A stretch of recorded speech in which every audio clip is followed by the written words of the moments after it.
I just like almost started to like cry because I was just like so overwhelmed. Like, how am I going to get out of this? And I remember thinking to myself, like, and I tell this story sometimes to people, I'm like, there's no crying in surgery, Pam, because if I lose it, everybody around me loses it. Welcome to Lonely at the Top, a podcast for high-level leaders carrying the invisible weight of the world on their shoulders, because you know the higher you rise, the fewer people you can safely talk to. Here we welcome founders, executives, and decision makers who feel the isolation and pressure that comes with power. Lonely at the Top is your sanctuary in the storm. And I'm your host, soul medic and former psychotherapist, Rachel Alexandria. Today on the podcast, we have Dr. Pamela Lee, who is a colorectal surgeon, also chair of surgery at Sharp Memorial Hospital, and chair of surgery for Sharp Reese Stealy Medical Group. She's a robotic surgeon as well as a mom, a wife, and the primary breadwinner in her family. I am so excited to have this conversation. Thanks for coming, Pamela. Thanks for having me. So when we start the pod, I always like to talk about how I know the person, because sometimes they're a friend or a client, and sometimes they are a new acquaintance. We know each other through the very fancy San Diego group called the Reading Club. Yes. Are we allowed to say that out loud? I think so. I think not so, like yeah. It's on their it's website. not like Fight Club. Yeah. No. You can find it online, yes. And we met actually on a bus doing a tour of an active battleship that was stationed in San Diego. Mm-hmm. Yeah. The USS Lincoln, I think, right? I think that's what it was. Good memory. Yeah. It was cool. Yeah. And I think you introduced yourself saying, I'm a butt surgeon. That's what my kids call me, so. It sounds better than proctologist. I hate saying proctologist. It's so like, I don't know. I think it conjures up bad images for people. Well, when I heard butt surgeon, I didn't think this was the case, but I immediately thought plastic surgery. I thought you were doing Brazilian butt lifts for a second. It's funny because sometimes I make a joke in the OR that I am kind of a plastic surgeon because I beautify anuses. It's part of my job. But yeah, so in a way, I kind of am a plastic surgeon for the anus. Nice. That's cool. That's part of your job. Yeah. To beautify the anus. Can you say more about that? I know nothing about this. So, colorectal is kind of a very broad specialty. So I did a residency in general surgery, right? So that's like 5 years. And then I did an extra year of fellowship training. So colorectal surgery, proctology, that's all kind of used interchangeably, but we do a ton of stuff. So part of my practice is anorectal stuff. So hemorrhoids, fistulas, all the things that kind of can happen to your anus. And then, but I also do, abdominal surgery, mostly colon and rectal work. So we do like surgery for diverticulitis and colon cancer and rectal cancer. And many proctologists or colorectal surgeons still do colonoscopies as part of their practice too. So yeah, so it's a mix of kind of office stuff, outpatient surgery, inpatient, complex surgery. And then I also take general surgery call at the hospital. So I cover emergency stuff too. Wow, that is incredibly busy and wide-ranging. Yeah, it is. A lot of colorectal surgeons don't take general surgery call. Like one of the reasons you can go into colorectal surgery is you don't really, I don't know, it's kind of like in a lot of cities, you're not expected to take general surgery call as a colorectal surgeon. Like you would just cover colorectal emergencies, which don't happen very often. But in San Diego, I would say most colorectal surgeons have to cover general surgery call. It's just kind of the culture in this city, so. Yeah. Interesting. How long have you been working in this field? So I graduated fellowship in 2011. So I've been in practice since 2011, and I started out in Santa Barbara. That's where I did residency, and I joined my old program director there for like 4 years, and then came down to Sharp Reese Stealy in 2015. So I've been here about 11 years almost. Wow. I did undergrad at UCSD though, so that's Okay. San Diego was like one of the few places I've left, probably one of the only places I've ever left where I was like, I'm really sad to be leaving. The other places it was kind of like, all right, we've done enough here. Like it's time to move on, But when I graduated UCSD, I stayed a year. I guess the kids call it a gap year now, but it was basically like a year off. So I was here for 5 years and then before I went to med school, but I always missed San Diego. So I get it. If I ever have to leave, I will absolutely miss San Diego. It Yeah. is a balm for those of us who are drawn here. Yeah. So, when I was talking to you about this show and about being lonely at the top, is this something that resonated for you? Because you're chair of these two different surgery groups, which means you're in charge. And you were telling me a little bit about this over lunch. Can you say more? Like, what's this experience like? You know, you're sort of leading the OR, I would assume, and then you're also leading groups of a bunch of other surgeons. Yeah, so I'm chair of the hospital department of surgery. So I'm at Sharp Memorial. I don't know, there's probably like 400 surgeons. I mean, it's basically I'm the chair for anybody who has privileges within, the specialties that I cover. So Hmm. I'm their chair.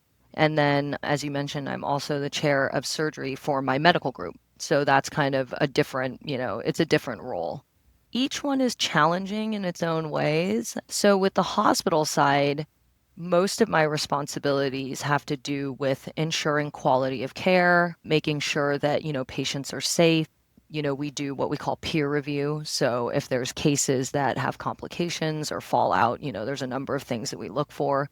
We have to look into those cases and sort of send them, for review. And then we discuss them and decide if they're, we call it adjudicating, but basically decide if the case was fine or, is there room for improvement? We send a letter to the surgeon, hey, next time you should be thinking of this and whatever, right? So just kind of depends on what the complication is or what happened. Also on that side, I'm responsible for kind of behavior stuff. So when surgeons, get a little bit uppity or angry in the operating room and maybe don't conduct themselves in the best way, which you can Hmm. imagine sometimes happens in surgery because there's a lot of ego. So I have to deal with that as well. But on the group side, as the chair, it's much less of that. I don't deal with a whole lot of quality very often or anything like that. It's mostly how are we building our department appropriately, hiring people and expanding and, figuring out logistics of where we're going to put them and, things like that. So it's actually two, they sound the same, but it's two totally different roles.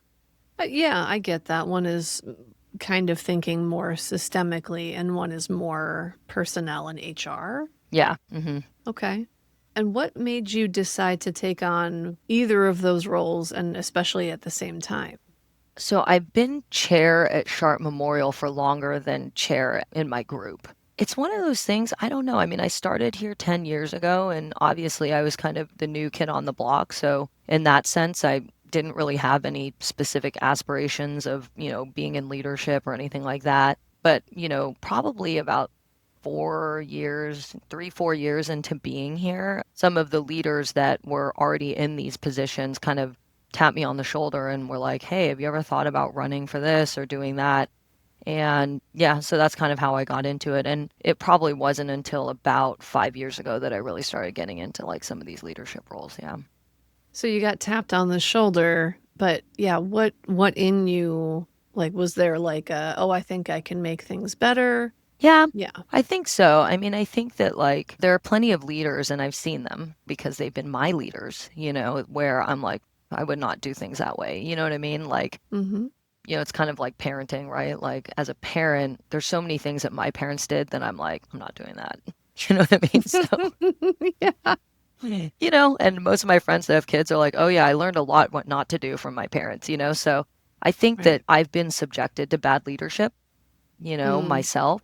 And I just really did not want it was kind of in a way like to kind of like get power out of like the wrong hands almost. Do you know what I mean? Like and Yeah. be able to, kind of take over those roles and do them in an ethical and fair way, which I don't think some of those people were operating that way. And I think that sometimes the most reluctant leaders are actually the best leaders because there are definitely leaders out there who want the power and want, the control and all of that stuff. And then they're not a selfless leader. You know what I mean? They're Mm. always going to put their needs and wants above everyone else's. And then that's when the leadership really starts to go awry and you're not representing the people that you're supposed to represent anymore. So yeah. So I think that's probably why I got tapped on the shoulder, just because I'm seen as a fair person. And my motivation really was to kind of topple some of the leadership that I didn't think was necessarily operating with the best intentions.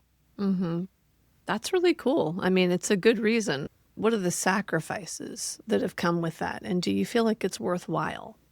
I do. I mean, I think some people have a calling for this because selfishly, I do get satisfaction out of this too, right? It's not just like Mm-hmm. I'm doing it. I mean, I'm doing it because I want to do it well, but I also get satisfaction out of making sure that we're achieving the goals that we set out to achieve, right? It does require sacrifice, certainly time. I have two kids, as you mentioned. They're a little bit older now. They're 10 and 12. So they're a little bit, they're more self-sufficient for sure.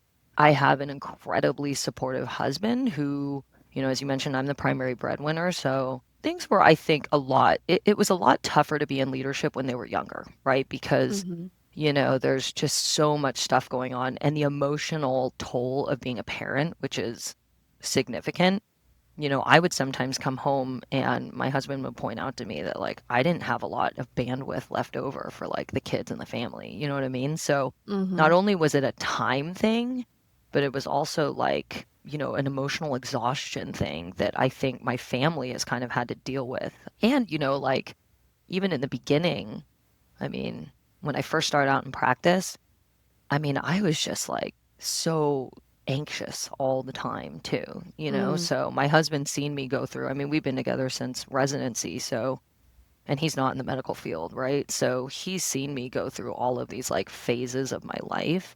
And definitely like a big learning curve is like coming out of training and having your first job as like an attending. Mm-hmm. It's so different when you see your name on the chart, because as a resident, there's always kind of like a safety net a little bit, right? Like it's Yeah. like, oh, this is my attending. I'm just, and so he saw me through that. That was obviously a very stressful time.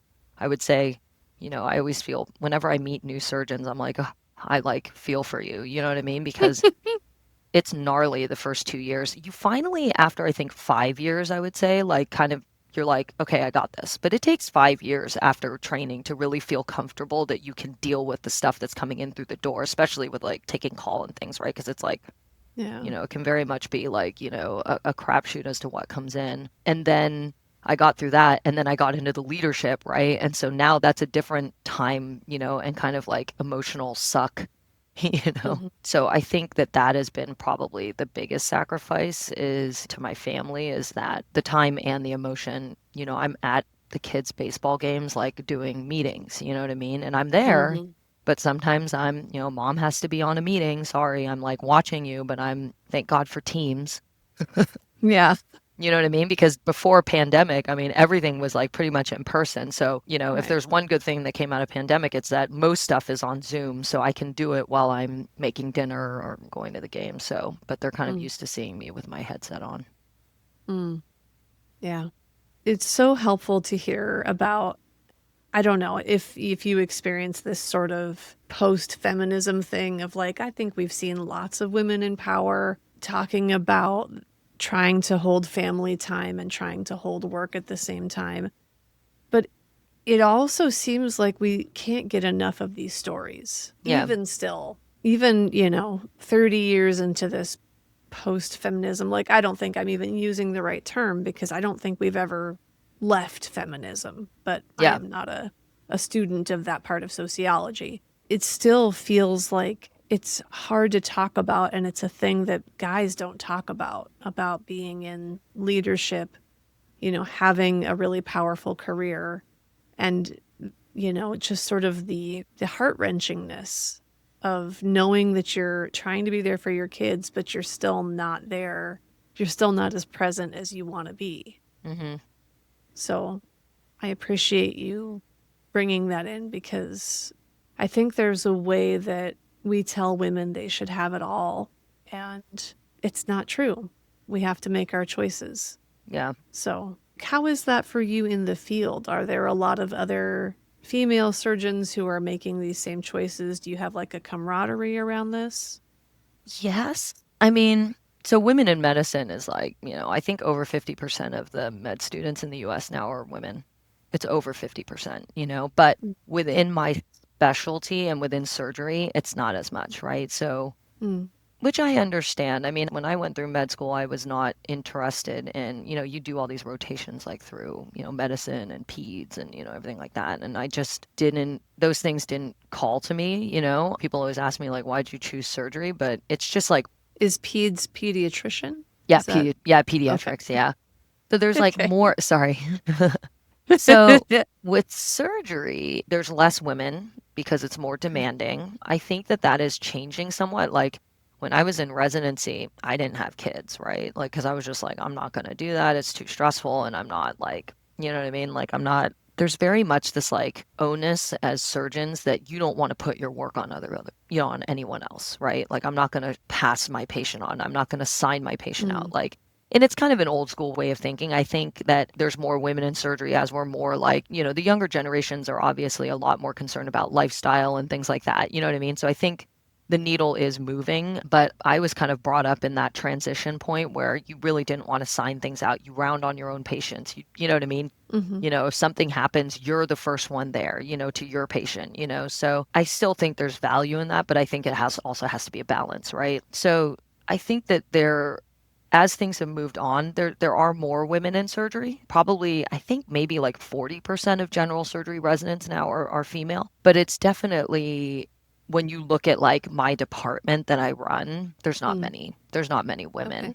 And I think that there are plenty of women in leadership. Certainly, if you were to do like a nationwide kind of like poll, there's not a lot of women in leadership like academically, right? Like chairs of departments for like, for in the medical schools. There's not a lot of women that way. I think I'm probably the first female chair at Sharp Memorial. I Wow. don't think there's been one before me. So I think there is camaraderie in some of the leadership, but at the same time, being a female surgeon leader is kind of like a more of a unique, I think, thing than being like a pediatric, or an internal medicine leader. It's probably not as common, I would think, just because there's Yeah. less of us. Yeah. Makes sense. So, do you experience that as lonely ever?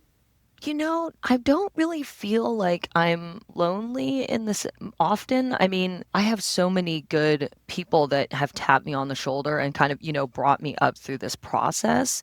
And Hmm. most of them are men. There are some females. There's one or two females that, we collaborate and we're very much on the same page. So that's nice. I have a lot of support in both of my roles, I would say. And I'm kind of like not the very tippy top, right? I'm like Mm, in leadership, but I have people above me and I have people below me. So I'm kind of sandwiched in between people. And so depending on what the issue is, I always have people to kind of, support me and run things by and things like that. So I'm very fortunate in that. yeah, that is really helpful. Yeah, sometimes on the show I get people who are like, ugh, I'm the only one, in here making decisions. But it's nice to hear of people who don't have that isolating experience. Do you think in the OR, like you said, the first 5 years or the first 2 years are some Hmm. of the hardest, where you're the one where the buck stops? Hmm. Oh yeah, that can be lonely. That feeling like sometimes where like if you get in like a car accident or something like that, it's like this intent. You have actually this like lonely feeling like you're by yourself, right? Like you're like Okay. scared and you're lonely and then it's that initial like I think like fight or flight response. Your stomach drops. You know what I mean? I guess that's how people kind of Mm-hmm. describe it. Definitely in the OR, especially in the beginning, like it is very lonely. We're expected to be decision makers, we're expected to be confident, but it's a balance too, right? And it takes a while to gain that confidence. Like I said, 2 to 5 years. First 2 years are Mm-hmm. rough, really rough. But then after that, you kind of plane out. But at 5 years, like I said, is kind of where you really start to hit your stride. But there are times in the OR, even now, where I'm like, oh my God, like, and that's like the worst feeling in the world is how am I going to get out of this? You know what I mean? Like the patient is incredibly complex or the anatomy is not what you expected or you know what I mean? Because I think like when I go into a surgery and I see a patient, let's say in the office, I kind of have an idea in my mind about like what level of difficulty this case is going to be, right? Like this is a standard colon resection, for diverticulitis, or this one's going to be rough because of all of these other factors that are, whether it be other surgeries or, they're a really sick patient at baseline and they have all these other things going on. So in my mind, I already have a certain level of anxiety about a case. And so, where the anxiety sometimes gets out of control, or not out of control, but elevated in the operating room, I would say is when I'm caught off guard. So if I'm mentally prepared that it's a bad case, like, or it's going to be a difficult case, like I know it's going to be difficult and I'm mentally prepared for that, right? I tell my nurse, hey, this isn't a standard case. Don't book it for 2. I'm going to need 4 hours for this. Or, you know what I mean? So in a way, Mm-hmm. I've kind of mitigated that because part of the anxiety is, oh my God, I have another case to do. You know what I mean? And Mm-hmm. I don't want to have to Mm-hmm. rush and I want to take my time. So when I tell my nurse this is going to be double time, like in a way, that's me responding to the level of difficulty that I think the case is going to be. Now, sometimes I'll get in there and, I'll think it's an easy case and it's really not an easy case and it's a lot more difficult. And Yeah. I mean, I can remember this one time where, I do Da Vinci surgery and I was in this awful case. I mean, I think I knew it was going to be bad, but it was like way worse than I thought it was going to be. And Wait, hang on a second. Did you say Da Vinci surgery? yeah, the robotic, yeah, because the Da Vinci Oh, robot, yeah, so Intuitive okay. makes the Da Vinci robot. So that's basically how I do all my cases. Like I'm like Okay. 98% Da Vinci or robotic surgery. So and Okay. when you do surgery on the Da Vinci, the patient has, you have a scrub tech by the patient, right? So they're doing the instrument exchanges. I put the ports in, so I'm scrubbed in. I put the ports in to allow for the instrument exchanges. Once the ports are in, then I move over to a console that looks like basically like a 3D video game console, right? And It's I control crazy. the robotic arms. I'm still in the room, but Okay. I'm unscrubbed. Yeah. Now I'm not sterile. So now I am controlling the robotic arms that are being moving around in the patient 8 to 10 feet away from me. And I have a microphone so everyone can hear me say like, hey, I want this instrument exchange. And then the scrub tech is doing, the stuff at the bedside. But that's just a setup, how the room setup is. Mm-hmm. But I remember like I was in this really awful case and I just like almost started to like cry. Like in the console, because I was just like so overwhelmed. Like, how am I going to get out of this? You know what I mean? And I remember thinking to myself, like, and I tell this story sometimes to people, I'm like, there's no crying. There's no crying in surgery, Pam. You know what I mean? Like, Yeah. it's like that line from, Tom Hanks and Yeah. League of A Their Own. League of There's no Their Own. crying in baseball. Will you cry? There's no crying in baseball. And I Mm-hmm. was like, Pam, there is no crying in surgery. Like, because if I lose it, everybody around me loses it. You know what I mean? And I'm like, Mm-hmm. I set the tone in the operating room. And if I lose my shit, everything falls apart? So I remember I Mm-hmm. just like kind of like took some deep breaths. I kind of gathered myself and I was just like, I'm just going to get through it. I just have to get through this case. Like I'm getting this patient off the table, however, the safest way that I can, and we're just going to handle it. And afterwards, the anesthesiologist who I'm friends with was like, oh man, that was a terrible case. And I was like, it was awful. He goes, I've never really seen you struggle before like that. And I just started laughing because I was just like, thanks, Gary. He's like, yeah, I mean, I just have never seen you struggle like that before. That was like, but you did a really good job. I'm just telling you, you did not lose it. Like, you did a really good job. And I was like, thanks, you know what I mean? But that was one moment where, and that doesn't happen very often. And as you get on in your career, it happens less and less, thank God. But, yeah, I mean, those moments are incredibly lonely in the operating room. I do have partners that I can like ask for help and stuff like that. But, we're very busy surgeons. My partners are operating, they're doing other stuff. I have to pull them into Mm-hmm. the operating room to get help. One thing that is really, so we use this new robot called the DV5, the Da Vinci 5. One thing that is amazing about it, and I'm going to tell you is like one of the best features is I can phone a Mm. friend on it. Oh, So so you can literally like I've show an image. You can like call and be like, see, this is what I'm yeah, looking so at. I can send a link to my friend and I've helped people in the operating room. Like one of my partners was like, "Hey, do you think that I need to do this?" He was doing a colon resection and I was in the office seeing patients and I just put in the link and he could hear me and I was watching him on the console. I was seeing exactly what he was seeing and I was like, "Yeah, I'd go here, I'd go there, you know what I mean? I think you're good." And then I was typing up notes. I mean, this is like kind of the exciting stuff about surgery now is the technology that's Wow. being, yeah, I mean, to be able to phone a friend. I mean, think about if you're in this like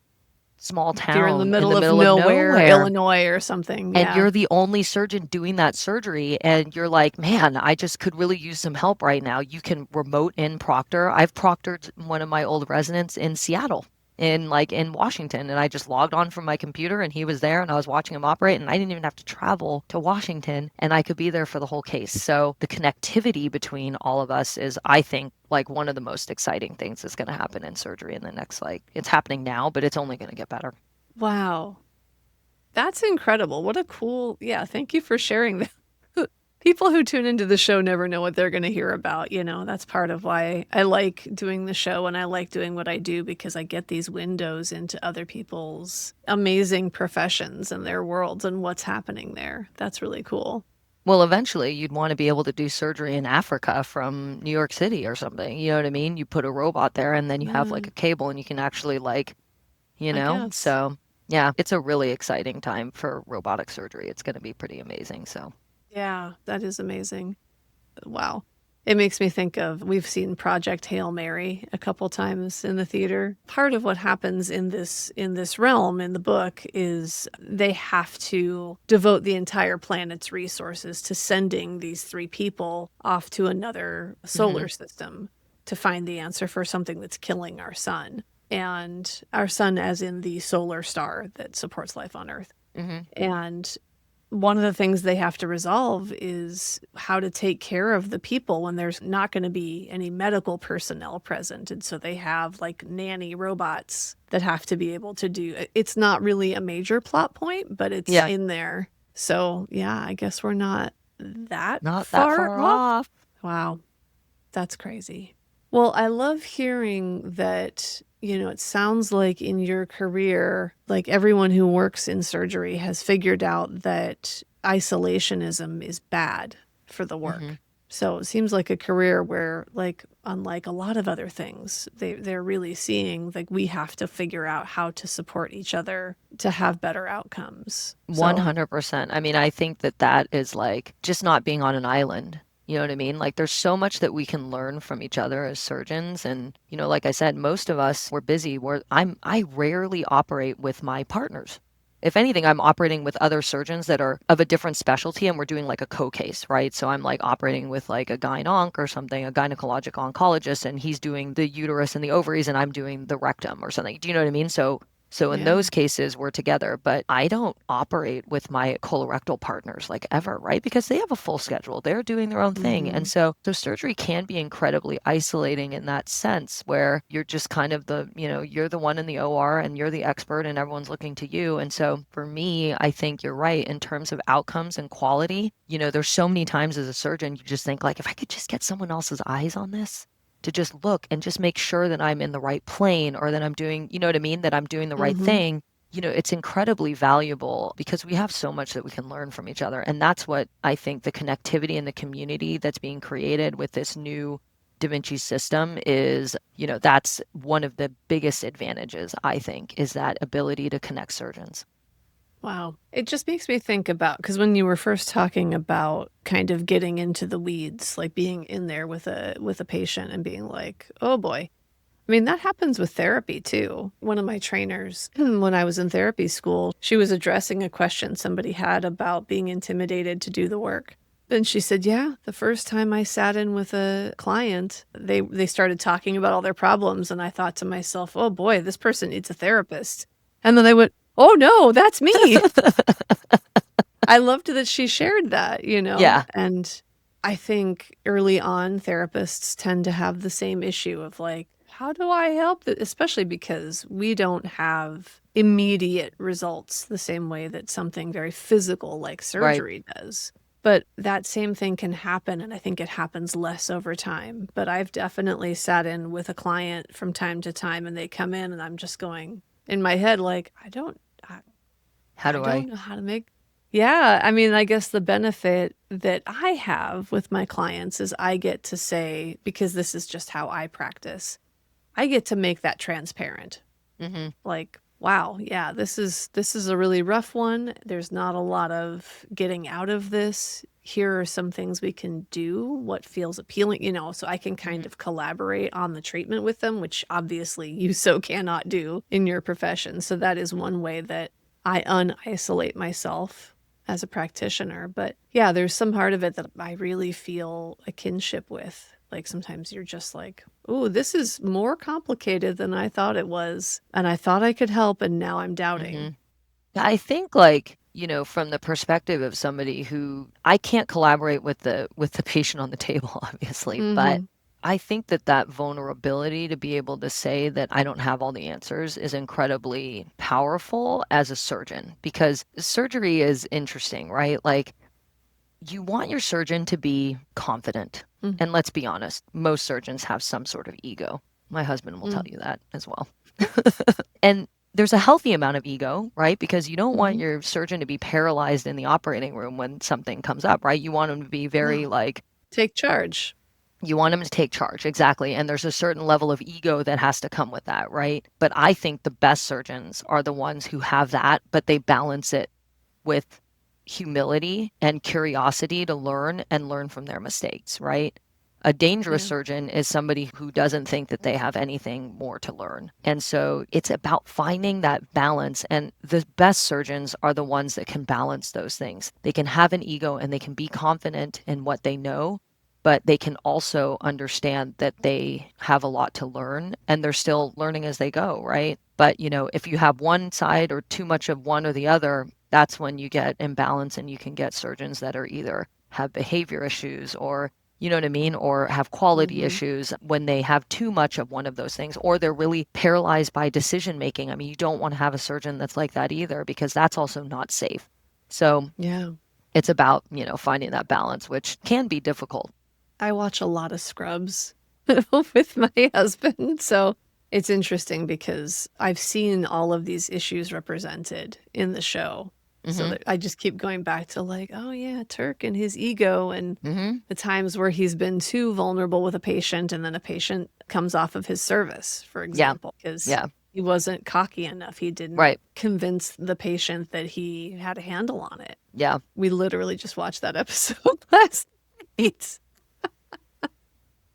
I actually think a lot of people in leadership could learn a lot from what surgery is doing. I mean, I understand that there's a lot of sensitivity in the business world and in lots of other places where you don't want to give away too much because people might take advantage of you, I Hmm. guess. But wouldn't it be nice if, in the chief chairs, CEO, CFO, COO, if you could just like send a link and have someone remote in and be like, we're looking at this here. And what do you, you know, Yeah. which does it make sense to cut over here? And like, I just think that we don't do enough of that. So it's interesting because it sort of sounds like robotic based surgery is leading the way in being more collaborative and therefore more successful. Yeah, no, absolutely. I think that it is probably going to be one of the most interesting times for surgery right now because this robot just came out like 2 years ago, but it's slowly, I mean, I think I just came back from a conference. I think we've done over like 100,000 procedures on the DV5, but it's only using right now about 8% of its computing power. So we get over-the-air updates, kind of like your Tesla. And as the Wow. company is making improvements to the technology, you get on-air updates. So, think about it, like 90% of the computing power is not even being utilized. And so what does the future hold for this? And this is on average, they come out with one about every 10 years. So, probably 2034, there'll be another iteration of it. But this is our robot probably for the next 8 years or so. And it's just amazing. I can't wait to see what's going to come down the pipeline because it's a pretty amazing company. That's incredible. Okay, so I don't know if we've talked about this much yet, but can you share with us a leadership decision or season that really tested you?